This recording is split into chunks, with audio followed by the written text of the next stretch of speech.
এক শ্রেণীর মহিলারা শুধু জাহান্নামে যাবে একটাই কারণ, কি?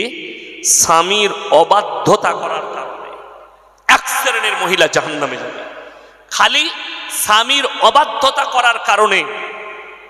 স্বামীর কথায় শুনেলেন, স্বামীর হুকুম ছাড়া পা বার করা যাবে না বাড়ি থেকে। আমাদের মহিলারা হুকুম নেয়, যদি আপনার কথাই স্বামীর কথাই চলতো, এই রাস্তার উপরে আমি আসছিলাম, ছেলে মেয়ে এক কাছে থাকতো না। কথাটা বুঝতে পারেননি? যিনি আমাকে নিয়ে এলেন তিনি দেখেছেন ছেলে মেয়ে এক কাছে হারাম ইসলামী শরীয়তে। শুনেলেন একজন সাহাবী ইসলামের প্রচারে চলে গেছেন সফরে, তিনার স্ত্রী আছেন বাড়িতে, এবং এক্সাম্পল দেওয়া হয়েছে, হাদিসে লেখা হয়েছে একই গ্রামে বিয়ে হয়েছে, ও পাড়ায় হচ্ছে তার বাপের বাড়ি, এই পাড়ায় তার বিয়ে হয়েছে। খবর এলো তার কাছে, তোমার মা অসুস্থ আছে, কিন্তু স্বামী নেই, কারো অনুমতিতে বাইরে যাবে। আল্লাহ রসুল সাল্লাল্লাহু আলাইহি সাল্লামের কাছে খবর পাঠালেন, ইয়া রসুল আল্লাহ, আমার স্বামী ইসলামের প্রচারে গেছে, এখন আমার মা অসুস্থ, আমি কি দেখতে যেতে পারি? নবী আকরাম সাল্লাল্লাহু আলাইহি সাল্লাম বললেন, তুমি স্বামীর হুকুম ছাড়া যেতে পারো না।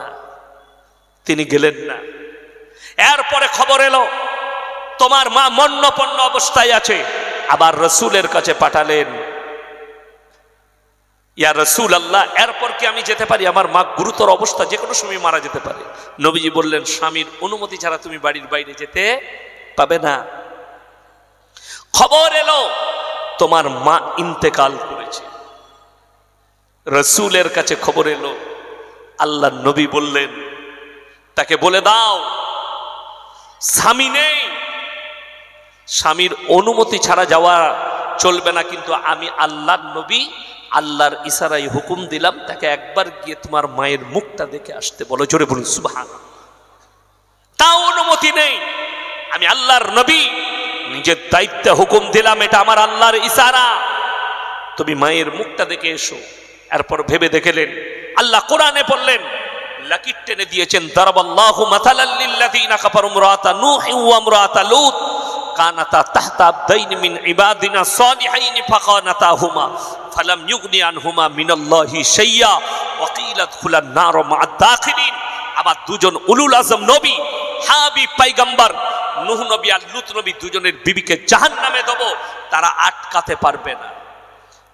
আজকে মারাত্মক বলে দিই, এই ২৪ পরগনার মানুষ, হাওড়া হুগলি মেদিনীপুরের মানুষ, আমি অবাক হয়, মুখেতে অনেকজন বলে অমুক মৌলবীকে ভালোবাসি, অমুক হুজুরকে ভালোবাসি, মুখেতে অনেকজন বলে আমি দাদা হুজুর পীর কেবলা রহমতুল্লাহ আলাইহির ভক্ত, আমলের দিক দিয়ে সে একদম জিরো।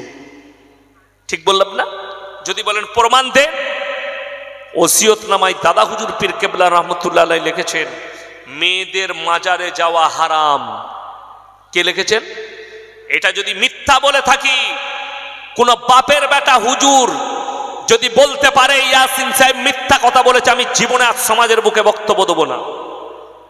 দলিল আমার কাছে আছে, 21, 22, 23 3 দিন ফাল্গুন মাসে ফুরফুরাই যাই না মানুষ ইসালে সওয়াবের জন্য যায়, একটা মেয়ের মহিলার যাওয়ার অনুমতি নাই, এটা তিনি বলেছেন। যারা নিজেদিকে সুন্নি বলছে, বেরেলভি ভাইরা, তাদের বড় আলেম, তার নাম হচ্ছে আহমদ রাজা বেরেলভি, ফতোয়ায়ে রিজভিয়া খণ্ড নম্বর 24 পৃষ্ঠা নম্বর 497, সেখানে করাচিতে ছাপা হয়েছে পাকিস্তানের। তিনি লিখেছেন, মেয়েদের মাজারে যাওয়া তো দূরের কথা, নিয়ত করাটাও হারাম। এটা হচ্ছে তিনার। আর দাদা হুজুর পীর কেবলা রহমতুল্লাহ আলাইহির ফতোয়া হচ্ছে মেয়েদের মাজারে যাওয়া হারাম। দুজনার ফতোয়া শোনালাম। এখন চলুন, এই 24 পরগনা হাওড়া হুগলি মেদিনীপুরের লোক বাস ভাড়া করে নিজের বউকে নিয়ে খাজা মঈনুদ্দিন চিশতি রহমতুল্লাহ আলাইহির মাজারে যাচ্ছে দিল্লিতে, আজমিরে গিয়ে সেখানে বউ আর সে দুজনা মিলে সিজদা দিয়ে আসছে। তোমার থেকে বড় দাদা হুজুরের বড় দুশ্মন কেউ নেই। অবশ্যই আপনি কবর জিয়ারত করতে পারেন, আল্লাহর ওলিদের কবর জিয়ারত করুন, আলেমের কবর জিয়ারত করুন, বাপের কবর জিয়ারত করুন, বাপের জন্য দোয়া করুন, কিন্তু মাথায় রাখবেন মাজারে সিজদা দেওয়া হারাম। আল্লাহ ছাড়া ভালো মন্দের মালিক কেউ নাই, ঠিক কিনা? আজকে জানেন কত বড় দুঃখের বিষয়, এই স্টেজগুলো আজকে অনেক মূর্খরা দখল করছে, যাদের কাছে ইলম কালাম নাই, মুখস্থ বক্তা। তারা মোবাইলে মৌলবি পাস করেছে। আপনাদের উত্তর 24 পরগনার একটা ছেলে, আমার থেকে অনেক জুনিয়র, আমি তাকে চিনেও না ভালো করে, হুগলি ডিস্ট্রিক্টে জলসা করতে গেছে, ওই ডানকুনি পেরিয়ে ওদিকে।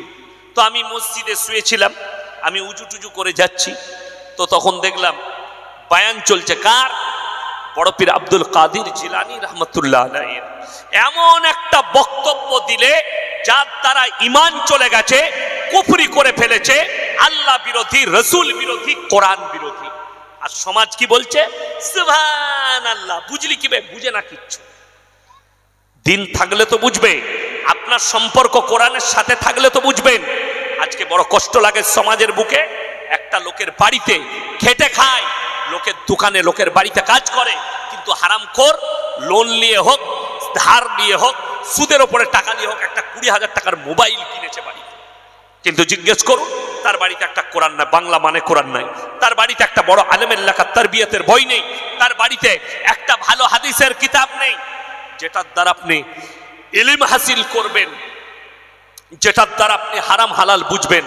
যদি আপনার বাড়িতে মানে কোরআন রাখেন, ওই জলসার স্টেজে কোনো মানুষের কাছে যদি দিন থাকতো, আর সে যদি বাংলা মানে কোরআন কোনোদিন পড়ে থাকতো, ওই বক্তার কলার ধরে স্টেজ থেকে নামাতো। সুবহানাল্লাহ বলছে। আমি গেলাম, বসো। কেন হুজুর? আমি তো বস আগে, তারপরে কথা হবে। 2-4 জন ইউটিউবার ছিল, আমরা সব বন্ধ করো। কেন? কেউ কি অপমান করে প্রচার করা যাবে না। আমি তাকে অপমান করার জন্য নয়, সে ঈমান হারিয়ে ফেলেছে, তাকে ঈমান আনার জন্য আমি ক্যামেরা বন্ধ করলাম। আর শুনেলেন একটা কথা, কোরআনে আল্লাহ যেটা নিজের জন্য প্রযোজ্য করেছেন, কোন নবী পয়গম্বর রাসূলের জন্য প্রযোজ্য করেনি, সেটা বড় পীরের নামে ফিট করা হচ্ছে। অনেক মূর্খ বক্তা। বাবাজিরা, মায়েরা, বোনেরা, বড় পীর কেমন পীর ছিলেন? গোটা পৃথিবীর সমুদ্রের পানিগুলো যদি কালি করে দেওয়া হয়, আর যত গাছ আছে পৃথিবীতে সব যদি কলম করে দেওয়া হয়, আর বড় পীরের তারিফ লিখতে পৃথিবীর মানুষ শুরু করে, তাহলে বড় পীরের তারিফ লিখে শেষ করতে পারবে না। সবাই বলে সুবহানাল্লাহ, নাউজুবিল্লাহ বলে। এটা কোরআন বিরোধী কথা। যদি বলেন কোথায় আছে? কোরআন সূরা কাহাফ। কোন সূরা বললাম? সূরা কাহাফ। এইখানে আল্লাহ মারাত্মক দুটো আয়াত অবতীর্ণ করেছেন, পৃথিবীর মানুষকে সাবধান বানিয়ে দিয়েছেন। দুটো আয়াতের দ্বারা, একটা নবীর জন্য, একটা আল্লাহ নিজের জন্য। পৃথিবীর একটাও মানুষ নিজের প্রশংসা করার যোগ্যতা রাখে না। আল্লাহ এখানে নিজের প্রশংসা করলেন। জোরে বলুন সুবহানাল্লাহ। কি বলে? কুল্লাউ কানাল বাহরু মিদাদাল লিকালিমাতি রাব্বি লানাফিদাল বাহরু ক্বাবলা আন তানফাদা কালিমাতু রাব্বি ওয়ালাউ জিনা বিমিসলিহি মাদাদা। হে আমার নবী, পৃথিবীর মানুষকে বলো, যতগুলো সমুদ্র আছে সব পানিগুলো যদি কালি করে দেওয়া হয়, আর পৃথিবীর মানুষ আল্লাহর প্রশংসা লিখতে যদি শুরু করে, সব পানি শেষ হবে, আবার আমি অতটাই পানি দেবো, অতটাই কালি হবে। আবার যদি লিখতে শুরু করে, কিয়ামত পর্যন্ত আল্লাহর প্রশংসা লিখে শেষ করা যাবে না। জোরে একবার বলুন সুবহানাল্লাহ। এটা আল্লাহ কার জন্য বললেন? নিজের জন্য। আর ফিট করছে মূর্খ কার নামে? বড় পীর আব্দুল কাদের জিলানী রহমতুল্লাহ আলাইহির নামে। আজকের যুগে শুধু এটা নয়, আরো একটা হাদিস বিরোধী কথা বলেছে, কোরআন বিরোধী। বাবাজিরা, বড় পীর আব্দুল কাদের জিলানী রহমতুল্লাহ আলাইহি খানা খেতে বসেছেন, দেশি মুরগি দিয়ে বাবা খানা খাচ্ছেন, আর হাড্ডিগুলো একদিকে রাখছেন দস্তরখানে। বড় পীর আব্দুল কাদের জিলানী মুরগির হাড্ডিগুলো রাখছেন। তেনার একজন মুরিদ বললে, বাবা এই হাড্ডিগুলো আপনি একদিকে কেন রাখছেন? বড় পীর বললে, বাবা আমি যে মুরগিটা খাচ্ছি, এই মুরগিটাকে আবার পুনরায় জীবিত করার ক্ষমতা রাখি, যা বুঝে করবো। তাকে বললাম, কোথায় পেলি? বলে, হুজুর শুনেছি। আমরা তুই শোনা বক্তা, পড়া বক্তা হলেই বায়ান করতিস না। আমি চ্যালেঞ্জ ছুড়ে গেলাম, এই দক্ষিণ 24 পরগনায় কুলতলি থানায় যতগুলো মোল্লা মুহাদ্দিস মুকাররির আছে, চ্যালেঞ্জ ছুড়ে বললাম, একটা হাদিস জয়ীফ হাদিস যদি আমাকে বার করে দেখাতে পারে, আল্লাহ রাসূল সাল্লাল্লাহু আলাইহি সাল্লাম দুম্বার মাংস খেয়েছেন, দুম্বাকে জীবিত করেছেন। আল্লাহ রাসূল সাল্লাল্লাহু আলাইহি সাল্লাম বকরির মাংস খেয়েছেন, বকরিকে জীবিত করেছেন। বড় পীরের পাওয়ার বেশি না আল্লাহর নবীর? কথা বলেন। আল্লাহর নবীর পায়ের ধুলোর যোগ্য হতে পারবে না, ঠিক কিনা? কথা বলেন। শুধু আল্লাহর নবী নয়, সাহাবীদের পায়ের ধুলোর যোগ্য নয় হযরতে বড় পীর আব্দুল কাদের জিলানী রাহমাতুল্লাহ আলাইহি। তুমি কার সঙ্গে কার তুলনা করছো? যে হাদিসে নবীজির জন্য যেটা প্রযোজ্য হয়নি, আল্লাহর জন্য বড় পীরের নামে ফিট করছো। আজকের দিনে যদি বড় পীর আব্দুল কাদের জিলানী রাহমাতুল্লাহ আলাইহি জীবিত থাকতো, এই হারামখোর দিকে কাফের ফতোয়া দিত, সমাজ থেকে মিথ্যা। আজকে অনেক অমুসলিম ভাই আপনার ধর্মকে টোল করছে, টোল করা হচ্ছে, এদের ধর্ম মিথ্যায় ভরা, গল্পতে ভরা। তার কারণ মারাত্মক এইটাই যে মূর্খ দিকে স্টেজে বস করিয়েছেন, আলেমের সাথে পরামর্শ না করে কাকে স্টেজে বস করাবো? যাকে দাওয়াত দিচ্ছি তার মাদ্রাসায় পড়ার যোগ্যতা কতটা আছে, তার মধ্যে ইলম আছে কিনা, না সে বাপ দাদুর গল্প পড়ে স্টেজটাকে শেষ করবে, না নিবনের। আমি 5 বছর আগে মেদিনীপুরে আমার এক সাথী দাওয়াত দিয়েছে, জলসায় গেছি। কি ব্যাপার? বললে আপনাকে রাত্রে 10টার পরে চাপাবো। তারপরে বললেন না, হুজুর সাহেব এসছেন একজন অমুক জায়গা থেকে, তিনি বললেন 10টা থেকে 12টা, আপনাকে 12টার পরে চাপাবো। আমি বললাম ঠিক আছে চাপা। তো আমার বাড়ি থেকে অল্প রাস্তা, আমি শুয়ে রইলাম।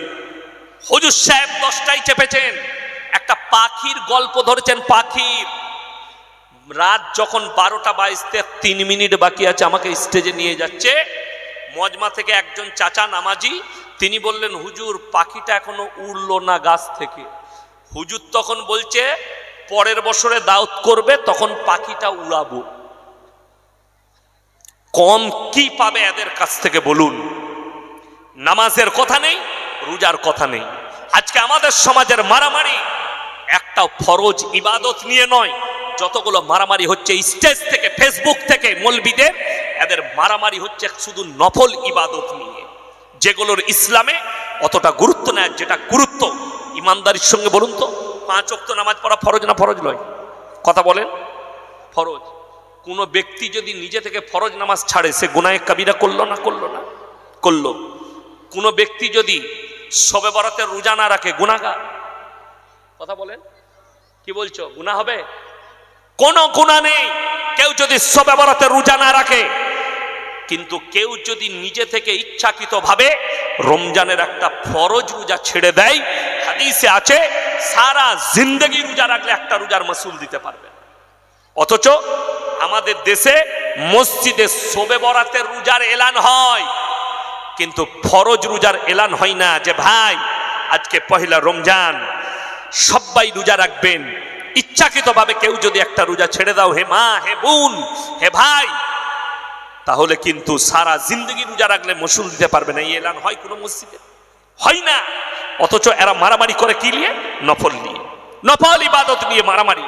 ভেবে দেখুন আমাদের দেশের লোক, এই কুলতলি থানায় এই মৌলবীরা যদি সমীক্ষা করে, 100 জনের মধ্যে 80টা বেনামাজি। ঠিক বললাম না ভুল বললাম? 80টা বেনামাজি। অথচ রসুলের হাদিস, যার নামাজ নাই তার মধ্যে ইসলাম নেই। আপনি কি করবেন ওটা আপনার ব্যক্তিগত ব্যাপার। আমি হাদিস বলে গেলাম। শুধু এটাই নয়, অনেক ব্যক্তি বেনামাজি, রোজা রাখে না, নামাজ পড়ে না, অথচ তারা মনে মনে ভাবে, চায়ের দোকানে ফুটানি করে, নামাজ না পড়তে পারি, পাড়ার ভালো লোক আমি আছি। এরকম লোক আছে না? না, গাদা। নামাজ না পড়তে পারি, আমি ভালো লোক। তাদের জন্য শুনেলেন কোরআনে আল্লাহ মারাত্মক নসিহত করেছেন। যে মেয়েরা ভাবছেন আমি নামাজ পড়ি না কিন্তু আমি ভালো মেয়ে, আমি রোজা রাখি না কিন্তু আমি ভালো, স্বভাব চরিত্রের চারিদিক দিয়ে ভালো, তারা কান খুলে শুনেলেন সেই পুরুষ, সেই নারীরা কিয়ামতের দিনে একদল জান্নাতে যাবে আর একদল জাহান্নামে। সেই জান্নাতি দলের ব্যক্তিরা তারা দাঁড় করাবে কি বলে? ফি জান্নাতি ইয়াতাসাআলুনা আনিল মুজরিমিনা মা সালাকাকুম ফি সাকার। এ ভাই দাঁড়াও দাঁড়াও দাঁড়াও, তোমরা কেন জাহান্নামে যাচ্ছ? তারা উত্তর দেবে, 1 নম্বর উত্তর তাদের হবে মারাত্মক। ক্বালু লাম নাকু মিনাল মুসাল্লি, আমরা নামাজি মুসল্লিদের মধ্যে ছিলাম না। এটা এক নম্বর, আমরা নামাজি মুসল্লি ছিলাম না, আল্লাহ তাই আমাদেরকে জাহান্নামে পাঠিয়েছে। কত মারাত্মক কথা! আর আপনি বলছেন আমি নামাজ পড়ি না, ভালো লোক। তাদেরকে বলা হবে তোমরা তো ভদ্রলোক বলতে, নিজেকে ভালো লোক বলতে, আজকে কেন জাহান্নামে যাচ্ছ? তারা বলবে ক্বালু লাম নাকু মিনাল মুসাল্লিন ওয়া লাম নাকু নুতিমুল মিসকিন, আর আমরা মিসকিনকে খানা খাওয়াইতাম না, তাই আল্লাহ জাহান্নামে পাঠিয়েছে। ওয়া কুন্না নাকুদু মাআল খাইদিন, এটা বড় প্যাথেটিক এবং মারাত্মক। তারা বলবে আমরা দাড়ি টুপি নামাজি মুসল্লিদের হাসি ঠাট্টা মাজাক করতাম, তাই আল্লাহ জাহান্নামে পাঠিয়েছে। ওয়া কুন্না নুকাজ্জিবু বিয়াউমিদ্দিন, এবং বিচারের দিবসকে মিথ্যা বলে মনে করিতাম। হে আমার ভাই, হে আমার বন্ধুগণ, হে আমার মা বোন, তোমার এই দুনিয়ার জীবন সম্পর্কে আল্লাহ সাবধান করেছেন। ওয়ামাল হায়াতুদ দুনিয়া ইল্লা মাতাউল গুরুর, এই দুনিয়া তোমাদের জন্য সম্পূর্ণ ধোঁকা। আপনি ধোঁকায় পড়ে আছেন। আপনাকে তিনটে প্ল্যাটফর্ম আপনার কাছে এখনো বাকি আছে। নাম্বার 1, মৃত্যুর পরে কবরের প্ল্যাটফর্ম। এই কবরটা মারাত্মক জায়গা, যেখানে আপনাকে পার করাতে হবে কিয়ামতের সকাল পর্যন্ত। আল্লাহ যতদিন না দাঁড় করাচ্ছেন, তুমি মাটির তলে থাকবে, ওই আলামে বারজাক কবরের জিন্দেগিটা থাকবে। এটা 1 নম্বর প্ল্যাটফর্ম। মৃত্যুর পরে এই প্ল্যাটফর্ম আসবে। নাম্বার 2, কিয়ামতের ময়দান, যেখানে আল্লাহ হিসেব নেবেন। আর কিয়ামতের ময়দানটা আপনার মগরাহাট হবে না, মগরাহাট ইস্তেমা ময়দান হবে না, কলকাতার কোনো ময়দান স্টেডিয়াম হবে না। আল্লাহ তাআলা কিয়ামতের ময়দান যেটাকে করবে সেটা হচ্ছে ফিলিস্তিন। ফিলিস্তিনের ময়দানটাই হবে কিয়ামতের ময়দান। গোটা পৃথিবীর মানুষকে আল্লাহ জড়ো করবেন ওই ফিলিস্তিনের ময়দানে। ওই জায়গাতেই মানুষকে জড়ো করা হবে। আল্লাহ হিসেব দিবেন। কবর থেকে তুলে একটা আগুনের ঝোঁকা আসবে, সেই আগুনের ঝোঁকাটা ঠেলে নিয়ে গিয়ে সকলকে দাঁড় করিয়ে দেবে কোথায়? ফিলিস্তিনের ময়দানে। ওই ফিলিস্তিনের ময়দানটাই হবে কিয়ামতের ময়দান। ওখানেই হিসেব হবে। আর আল্লাহ রাব্বুল আলামিনের কাছে গোটা পৃথিবীর হযরত আদম আলাইহিস সালাতু ওয়াস সালাম থেকে কিয়ামতের দিন পর্যন্ত যতগুলো ব্যক্তি আসবেন, সকলের জন্য হিসেব নেওয়া আল্লাহর কাছে এত সহজ। হে আমার নারী, হে আমার পুরুষ, হে আমার ভাই, আল্লাহ তাআলা মারাত্মকভাবে দুজন ব্যক্তি আপনার কাছে, দুজন মানুষ বলছি, দুজন ফেরেশতা নিযুক্ত করেছেন। কে? কিরামান কাতিবিন। কাতিব মানে হচ্ছে যারা টাইপ করে করে লেখে, তাদেরকে কাতিব। আমি প্রত্যেকটা নারী পুরুষের কাছে দুজন ফেরেশতা রেখেছি, যারা তোমাদের ভালো মন্দগুলো লিপিবদ্ধ করে রাখবেন। কিয়ামতের দিনে আল্লাহ তাআলা কোরআনে বলেছেন, ইকরা কিতাবাক কাফা বিনাফসিকাল ইয়াউমা আলাইকা হাসিবা। আমি তাদের হাতে তাদের আমলনামা ধরিয়ে দেব, আর আল্লাহ বলবেন নিজের মুখে পড়ে শোনাও, তোমার হিসাব তুমি নিজে দাও। যে ব্যক্তিরা মনে করছেন আমি হাতের দ্বারা পাপ করেছি, আমি চোখের দ্বারা পাপ করেছি, আমি মুখের দ্বারা পাপ করেছি, আমি পায়ের দ্বারা পাপ করেছি, আমি নফসের দ্বারা পাপ করেছি, পৃথিবীর কেউ জানে না। আল্লাহর কসম, আল্লাহ কোরআনে সূরা আল ইমরানের 1ম পৃষ্ঠায় বললেন, ইন্নাল্লাহা লা ইয়াখফা আলাইহি শাইউন ফিল আরদি ওয়ালা ফিস সামা। হে আমার নবী বলে দাও, আসমান আর জমিনের মধ্যে যা কিছু আছে, কোন জিনিসটা আমার আল্লাহর কাছে গোপন নেই। জোরে বলুন সুবহানাল্লাহ। আল্লাহর কাছে একটা জিনিসও গোপন নেই। ওই জন্য সবাই সাবধানে থাকবেন। আর যারা মনে করছেন হাতের পাপ লুকিয়ে ফেলবো, আল্লাহ সূরা ইয়াসিনে বললেন, আল ইয়াউমা নাখতিমু আলা আফওয়াহিহিম ওয়া তুকাল্লিমুনা আইদিহিম ওয়া তাশহাদু আরজুলুহুম বিমা কানু ইয়াকসিবুন। হে আমার নবী বলে দাও, তাদের জবানগুলো সিলাই করে দেব, হাত কথা বলবে, তাদের পা কথা, তাদের অঙ্গ প্রত্যঙ্গকে কথা বলার যোগ্যতা দেবো, কান কথা বলবে, চোখ কথা বলবে, ঠোঁট কথা বলবে। আমি আল্লাহ এদের জুবানকে খুলে দেব। আমি জুবান খুলতে সক্ষম। এরা উত্তর দেবে, এরাই সাক্ষী দেবে। আর তোমার পালাবার কোনো রাস্তা কোনো রকমের থাকবে না। ইয়াউমা লা তামলিকু নাফসুল লিনাফসিন শাইয়া ওয়াল আমরু ইয়াউমাইদিন লিল্লাহ। সেদিনে বাদশা হব আমি, বিচারক হব আমি। আমি যাকে বলবো সে ছাড়া কেউ কোনো কথা বলতে পারবে না। আমার বন্ধুগণ, আমার ভাই, কিয়ামত আপনার দরগোড়ায় এসে পৌঁছে গেছে। একমাত্র আলেমরা, আলিমে দ্বীনরা, যারা মুহাক্কিক আলিমে দ্বীন, যারা আলেম উলামা হাফিজে কোরআন আছে, এরা বুঝতে পারছে কিয়ামতের আলামতগুলো আস্তে আস্তে প্রকাশ হতে লেগেছে। জেনে রেখে দিবেন, আল্লাহ রসুলের হাদিস, কিয়ামতের পূর্বে একটা নয় কয়েকটা মহামারী আসবে। সেই মহামারীকে উপেক্ষা করতে পারবেন না, বহু লোকের প্রাণ যাবে। পৃথিবী কিয়ামতের আলামতের মধ্যে মারাত্মক আলামত, নারীর সংখ্যা বাড়বে, পুরুষের সংখ্যা কমে যাবে, এটা রাসূলের হাদিস। কিয়ামতের আলামতের মধ্যে মারাত্মক আলামত, রাস্তাঘাটে নারী পুরুষ কুকুরের ন্যায় জিনা করবে। কিয়ামতের আলামতের মধ্যে মারাত্মক আলামত, বাঁদির পেটে মালিক পয়দা হতে শুরু হবে। কিয়ামতের আলামতের মধ্যে মারাত্মক আলামত। যদি বলেন এটা তো প্রথম শুনলাম, তুমি তো প্রথম শুনেছ, ভারত সরকার সুপ্রিম কোর্ট রায় দিয়ে দিয়েছে কোন মেয়েরা পেট ভাড়া নিতে পারবে, কোন ছেলেরা কোন মেয়েরা পেট ভাড়া দিতে পারবে। আমি একজন মুসলিম আর্টিস্টের নাম করব না, তার একটা সন্তান ওই রকম ভাড়া করা পেটে জন্ম নিয়েছে, যদিও তার নাম আমি উচ্চারণ করব না। যারা জানে তারা জেনে গেছে, যারা জানে তারা বুঝে গেছে। समझदारों के लिए इशारा काफी है। এই বাচ্চাটা শরীয়ত সম্মত হারাম, যদি আপনি মুমিন বলেন হারাম। অনেক ভাই আমাদেরকে প্রশ্ন করে, মুসলমান চার চার বিবিয়া क्यों रखते हैं, এটা মনে করছে। অনেক অমুসলিম ভাই জানে না, যারা ইতিহাস, তারা মনে করে মুসলমানরা চারটা করে বউ রাখে। আপনার কটা বউ? একটাই। কটা? একটা। কটা? একটাই। কটা বউ? একটাই। আমারও একটাই। দিল্লি কা লাড্ডু जो खाएगा वो भी पछताएगा, जो ना खाएगा वो भी पछताएगा। একটাতেই ঝামেলা শেষ নাই, লোকে বলছে আর চারটা বউ। নাউজুবিল্লাহ। ইসলামী শরীয়তে চারটা বিয়ে করার শরীয়তে জায়েজ রাখা হয়েছে।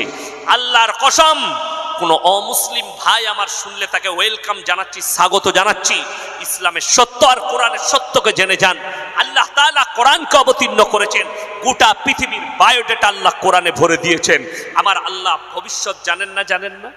কথা বলেন। আমার আল্লাহ ভবিষ্যৎ জানেন। কিয়ামত কবে হবে আমার আল্লাহ জানেন। আগামীতে কি ঘটবে, কালকে কি হবে আমার আল্লাহ জানেন। 1 ঘন্টা পরে ইয়াসিন সাহেব বেঁচে থাকবে না মারা যাবে, আমার আল্লাহ জানেন। কামার, যেদিনে চন্দ্র আলোহীন হবে, ওয়া জুমিয়া শামসু ওয়াল কামার, যেদিনে চাঁদ আর সূর্যকে একটা কক্ষপথে একটা রাস্তায় টক্কর খাওয়াবো, পৃথিবীটা তছনছ হবে। যারা চাঁদে থাকবে সেই মালদের কত কষ্ট হবে, তারা ওপর থেকে পড়ে নিচেই যাবে, আর আমরা নিচে থেকে টুক করে তলাই যাব। কথাটা বুঝতে পারেননি? কোরআন এটা, আর কোরআন হচ্ছে সত্য কিতাব। আল্লাহ তছনছ করবেন। কোরআনে একাধিক জায়গায় দলিল দিয়েছেন, ইদা শামসু কুবিরাত ওয়া ইদা নুজুমুন কাদারাত ইদা সামাউন ফাতারাত ওয়া ইদাল কাওয়াকিবুন তাসারাত ওয়া ইদাল বিহারু ফুজ্জিরাত। আসমান আর জমিনকে ফাটিয়ে চৈচাল্লা করে দেব। চন্দ্র তারকা দলি, তারা সব টুকরো টুকরো হয়ে যাবে, একে অপরের সঙ্গে টক্কর খাবে, পৃথিবীটা তছনছ হবে। সেই দিনটা হবে কিয়ামতের দিন। আমার মুসলমান ভাই, সবাই নিয়ত করুন হারাম থেকে বাঁচবো। জোরে বলুন ইনশাআল্লাহ। ইমানদারির সঙ্গে বলুন, মদ হারাম না হালাল? হারাম। মদ হারাম শুধু নয়, আল্লাহ রাব্বুল আলামিন কোরআনে বললেন, তোমাদের জন্য নিশাগ্রস্ত জিনিস স্পর্শ করা হারাম। কি করা? স্পর্শ করা। অবাক হবেন, আপনি আপনার ধর্মকে যত না ভালোবাসেন, আপনার ধর্মকে একটা অমুসলিম ভাই তার থেকে বেশি রেসপেক্ট করে। আমি প্রমাণ পেয়েছি, তার থেকে বেশি। আপনি যদি বারাসাতে চলে যান, এয়ারপোর্টের পাশে বারাসাত, সেইখানে রোড পাবেন 34 নম্বর জাতীয় সড়ক, বকখালি ডালখোলা রোড ধরবেন, একবারই মুর্শিদাবাদের বহরমপুর পার করবেন। একটা মোড়ের নাম আছে পলসন্ডা মোড়, সেখানে পাঞ্জাবিদের একটা দোকান আছে, হোটেল পাপ্পুদা ধাবা। দু ভাই মাথায় পাগড়ি বেঁধে বসে থাকে, মুখে দাড়ি। আমি তার কাছে চা খাই।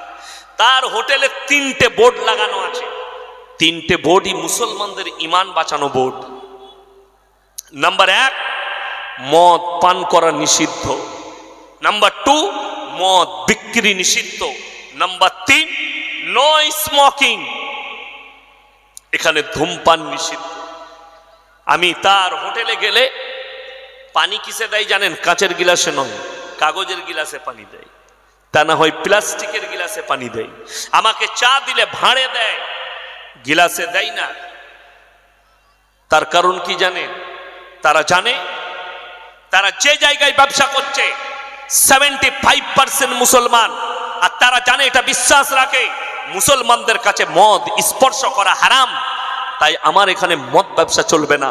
তার হোটেলে ভিড় দেখলে আপনার মাথা খারাপ হয়ে যাবে, অথচ তার হোটেল থেকে 10 কিলোমিটারের মাথায় আমি মুসলিমদের হোটেল দেখাবো, হারামখোর মদও খায়, মদও বিক্রি করছে। এটা মুসলিমদের। আমি আপনার এই থানাটা কি থানা? কুলতলি থানা। এই কুলতলি থানায় প্রমাণ দেব মুসলমান মদ খায় প্লাস মদ ব্যবসাও করে। ঠিক বললাম না ভুল বললাম? আপনি খুঁজে নেন। অথচ আপনি বলছেন আমি মুসলমান। যে লোকটা মদ হারাম হলো, আর আজকে মুসলমান, আমাদের দেশের মুসলমান মদ কেন ছাড়ে না, রোজা কেন রাখে না, নামাজ কেন পড়ে না? তার কারণ একটাই, এটার জন্য এক শ্রেণীর হুজুর আলেমরা দায়ী। যদি বলেন কেমন করে, কোরআন শুনিয়ে দিই। আপনাদের মনে মনে হবে বর্ধমান জেলা থেকে ইয়াসিন ভাই এসছে, আরে বক্তা এনেছি। আমার আগে আব্দুল্লাহ মারুফ ভাই বয়ান করছিল, আরে বক্তা এনেছি, উনি দোয়াও করলেন, আমিও দোয়া করে দেবো, অসুবিধা কিচ্ছু নাই। ও তাইলে দোয়া যখন করবে, জীবনটা আমি পাপের সাগরে কাটাবো, এই হুজুররা দোয়া করে পার করে দিবে। এই যে টেন্ডেন্সি আপনার, এই যে ব্রেনে বেঁধে গেছে যে আমি যত পাপ করি মরে গেলেই হুজুররা দোয়া করবে, জান্নাত রেডি। তোর হুজুরও মার খাবে, তুইও খাবি, তুই রেডি থাক। চলুন, আমার মতো 100টা হুজুর ধরা পড়বে কিয়ামতের দিন। আমি এটা চ্যালেঞ্জ দিয়ে বললাম, 100টা হুজুর আমার মতো ধরা পড়বে। কেন? আমার আল্লাহ রাব্বুল আলামিন কোরআনে বললেন, ইন্নাল্লাযীনা ইয়াকতুমুনা মা আনজালাল্লাহু মিনাল কিতাব ওয়া ইয়াশতারুনা বিহি সামানান কালীলা উলাইকা মা ইয়াকুলুনা ফি বুতুনিহিম ইল্লান নার ওয়া লা ইউকাল্লিমুহুমুল্লাহু ইয়াওমাল কিয়ামাতি ওয়া লা ইউযাক্কিহিম ওয়া লাহুম আযাবুন আলীম। হে আমার বিশ্বনবী, পৃথিবীর মানুষকে বলে দাও, তোমাদের মধ্যে এমন কিছু হুজুর থাকবে, আলেম থাকবে, যারা নিজেদের পেট চালাবার জন্য আমার কথাকে, আমার কোরআনের আয়াতকে লুকিয়ে দেয়, হককে লুকিয়ে দেয়। তারা নিজেদের পেটেতে আগুন ছাড়া আর কিছু ভরে না। তারা কিয়ামতের দিনে আমার কাছে কঠিন ভাবে পাকড়াও হবে, আল্লাহর কাছে কঠিন ভাবে আমি তাদেরকে আযাবে মুবতালা করে দেব। যদি মনে মনে হয় আরে হুজুর আপনারা তো জান্নাতি লোক, আরে আমরা অনেক দূরের কথা। সূরা আরাফ প্রথম পৃষ্ঠা 8 পারা, কোরআনের তাফসীর খুলে যার বাড়িতে মানে কোরআন আছে, যার মোবাইলে মানে কোরআন আছে, খুলেন সূরা আরাফ প্রথম পৃষ্ঠা। ফালানাস আলান্নাল্লাযীনা উরসিলা ইলাইহিম ওয়ালানাস আলান্নাল মুরসালিন। হে আমার নবী, কিয়ামতের দিনে বলে দাও তোমার উম্মত উম্মতিকে, আমি নবী পয়গম্বর রাসূলকেও দাঁড় করাবো, তার উম্মত উম্মতিকেও দাঁড় করিয়ে দেবো। এদেরকেও সওয়াল হবে তোমরা দাওয়াত কিভাবে দিয়েছো, আর আপনাদেরকেও সওয়াল করা হবে তুমি কিভাবে কবুল করেছো। উভয়কে জিজ্ঞাসাবাদ করা হবে। আজকে আমাদের সমাজের অবস্থা, 4 বোতল মদ খেয়ে মারা গেছে হাইওয়ের ওপরে, বলে চিন্তা নেই, হুজুর আসবে, মিলাদ পড়াবে, জান্নাত রেডি। কোন হুজুরের দোয়া শুনেছেন? আল্লাহ আমাকে দাওয়াত দিয়েছে, দেশি মুরগি দিয়ে ভাত দেবে, আল্লাহ আমাকে পোলাও খাওয়াবে, এর বেটা 4 বোতল মদ খেয়ে মারা গেছে, আল্লাহ তুমি একে জান্নাতে দিয়ে দাও। এই দোয়া কোনো হুজুরের শুনেছেন? আর যদি কোনো হুজুর করে, সে হুজুর আগে মার খাবে, তারপরে অন্য কথা। বড় কষ্ট। আচ্ছা বলুন তো, নবীজি সাল্লাল্লাহু আলাইহি সাল্লামের থেকে দামি লোক পৃথিবীতে কেউ আছে? কিয়ামত পর্যন্ত আসবে? আসবে না। কান খুলে শুনেলেন, যাদের ব্রেনে আঘাত মারছে যে না যতই পাপ করুক হুজুর সাহেব দোয়া করলে জান্নাতে যাবে, পীর সাহেব দোয়া করলে জান্নাতে চলে যাবে, সে পাপের সাগরে ডুবে থাক। তারা কান খুলে শুনে যান, তোমার হুজুর তো অনেক দূরের কথা। আল্লাহর হাবিব সাল্লাল্লাহু আলাইহি ওয়াসাল্লামের কাছে একজন ছুটে এলেন, ইয়া রাসূলুল্লাহ, আপনার চাচা জান একবারই মৃত্যুর শয্যায়, মারা যাবে। নবীজি বললেন তাই? নবীজি ছুটলেন, চাচা, হিতাকাঙ্ক্ষী চাচা, যে চাচা বলেছিল আমি তুমি ইসলামের প্রচার করো, আমি বেঁচে থাকতে তোমার শরীরে কেউ হাত লাগাতে পারবে না, সেরকম চাচা মারা যাবেন। নবীজি ছুটলেন, চাচার হাতটা টিপে ধরলেন আর বললেন, চাচা তুমি খালি একবার কলমাটা পড়ে নাও, আমি আমি আল্লাহর কাছে কেঁদে কেঁদে তোমার জন্য ক্ষমা চাইবো। আল্লাহ নবীর চাচার উত্তর বেরিয়ে এলো মুখ থেকে, আমি যদি বার্ধক্যে কলমা পড়ি লোকে বলবে মৃত্যু ভয়ে কলমা পড়েছে, আমি কলমা পড়তে পারবো না। আমার আল্লাহ আয়াত পাঠালেন, ইন্নাকা লা তাহদি মান আহবাবতা ওয়ালাকিন্নাল্লাহা ইয়াহদি মান ইয়াশা। হে আমার বিশ্বনবী, হিদায়াতের দপ্তরটাই আমার আল্লাহর হাতে। আমার ইচ্ছা নেই তোমার চাচা কলমা পড়তে পারবে না। আল্লাহর নবী চোখ দিয়ে পানি, চাচা যান দুনিয়া ছাড়লেন। এরপরে আল্লাহর নবী কাঁদতে লাগলেন, আল্লাহ তুমি আমাকে যতদিন না নিষেধ করছো আমি আমার চাচার জন্য কেঁদে কেঁদে ক্ষমা চাইবো। আল্লাহর নবী ক্ষমা চাইছেন। আল্লাহ রাব্বুল আলামিন আবার জিবরিল আমিনকে পাঠালেন কোরআনের আয়াত নিয়ে। এখানে আল্লাহ দুজনকে নসিহত করলেন, শুধু নবীকে নয়, নবী এবং মুমিনকে আল্লাহ নসিহত করলেন। কজনকে? নবী এবং মুমিনকে। মা কানা লিন নবিয়্যি ওয়াল্লাযীনা আমানু আন ইস্তাগফিরু লিল মুশরিকিন ওয়ালাউ কানু উলি কুরবা। হে আমার নবী এবং মুমিনরা শোনো, যারা মুশরিক হয়ে বেঈমান কাফের হয়ে মারা গেছে, বদ্দিন হয়ে আল্লাহ বিরোধী হয়ে মারা গেছে, তাদের লেগে দোয়া চাইতে পাবে না যদিও তারা তোমাদের নিকটতম আত্মীয় হয়। এটা কোরআন। আল্লাহ নিষেধ করলেন, নবীজির হাত নেমে গেল। আর তুমি বলছো সারা জিন্দেগি গাঁজা আর মদে জীবন কাটিয়ে, জিনা করে জীবন কাটিয়ে, তোমার বেটা হাজী সাহেবের বেটা, মৌলবীর বেটা, নামাজির বেটা বললে হুজুরকে দাওয়াত দিয়ে মিলাদ পড়িয়ে জান্নাতে পাঠাবো। তোর হুজুরও মার খাবে আর তুইও খাবে, তুই রেডি থাক। বড় কষ্ট লাগে। এই কোরআনের আয়াতটা যদি কোনো মৌলবী বাপের বেটা কেটে দিতে পারে, স্টেজে নিয়ে আসুন, আমি আর জীবনে 24 পরগনায় জলসা করব।